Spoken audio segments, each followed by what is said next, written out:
बिस्मिल्लाहिर्रहमानिर्रहीम।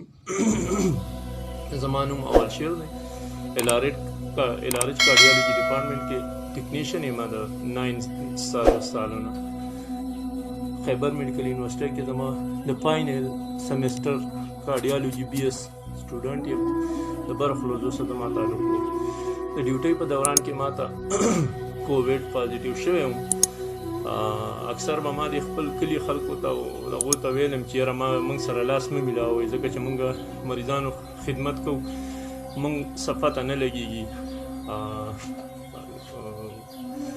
زموږ څه پته نه لګي خو چې تاسو ځان سره خراب نه کړو. بهرحال اوس په کور کې آیسولیټ یم.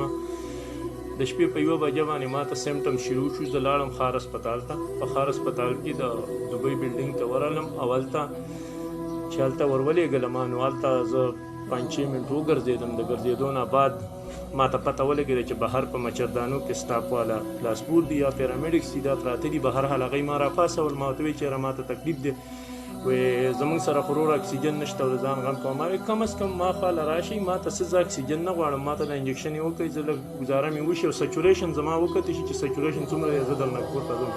خو بهرحال هغوی هغه خپل قمیص هم نه اغوستو چې لکه مطلب دا چې قمیص یې اغوستی وی او په طریقه یې هم خبره کړې وې.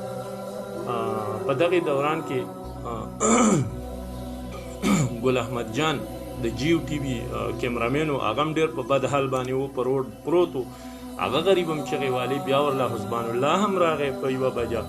خو مطلب دا چې دوی سټاف والا هېڅ زما ټوله ګیله چې دا هغه پیرامیډکس دغه نه ده، خار هسپتال پیرامیډکس نه ده. لږ د الله نه ویرېږئ چې یو کس 17 ساله په هیلث ډپارټمنټ کې هغه به ولې هغه به په څه نه پوهېږي. په دې تاسو ښه پوهېږئ. او دا نایټ ډیوټي موږ هم کوو. زما د 3 کالو نه موږ نایټ ډیوټي کوو. ګورنمنټ تا ته یو ټیبل درکړی، یوې درته میز کرسۍ درکړي، په هغې باندې به ته ناست یې، د عوامو خدمت به کوې، مریض شته نشته، دا ستا نایټ ډیوټي. او په نایټ ډیوټۍ کې ما ته پته ده چې په باجوړ کې 10 ډیوټۍ نه دي او 20 چوټۍ نه دي. دا کنفرم خبره ده. خو د دې باوجود هغه کس ما ته وایي چې ولې زه به نه اوږده کېږم. پلیز تاسو لږ دې وله ماهانه طور د بیهیورل یو ورکشاپ انعقاد وکړئ چې د دیو د اخلاق لږ سم شي.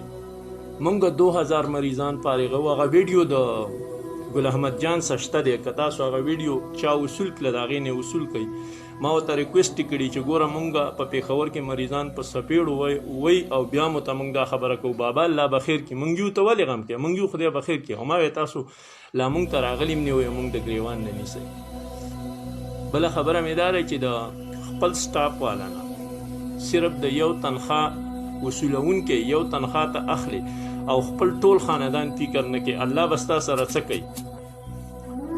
ته صرف یو خپله تنخوا اخلي او د هغې دپاره ته دومره غټ حقیقت پټی نو الله به تا سره څه کوي.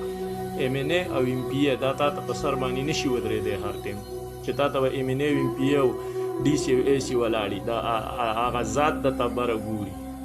او ته چې دا کوم ریزه خورې دا حرام دی حرام. او دا کوویډ ډیزیز چې دی دا خو به هر چا ته لګي، 100% به هر چا ته لګي. سپیشلی هیلث ډپارټمنټ کې یو هم نشي. د الله په قدرتونو باندې به بچي. نو نن زما څه وشوه داسې کار، سبا ستاسو سم کېدی شي. په خپل حال رحم وکړئ او دا ډیوټیانې سمې کړئ. بل ځای کې چې هر څنګه یې کېږي به، خو په دې حالاتو کې د دې ډېر شارټ ټیم وي. او موږ ټولو سبق ویلی دی. تاسو ښه پوهېږئ چې په کورونا کې ریسپایریټري کولیپس کېږي. ریسپایریټري کولیپس وشي د هغې د وجې نه چې مطلب دا چې هغې ته پراپر اکسیجن میلاو نشي، نو د ټایم پاس تېرېدو سره ډیمیج سیوا کېږي او مریض مري. په دې حالت کې لږ پرې خپل عوامو فکر وکړو. الله دې موږ ټولو له د خدمت جلب کړي. والسلام.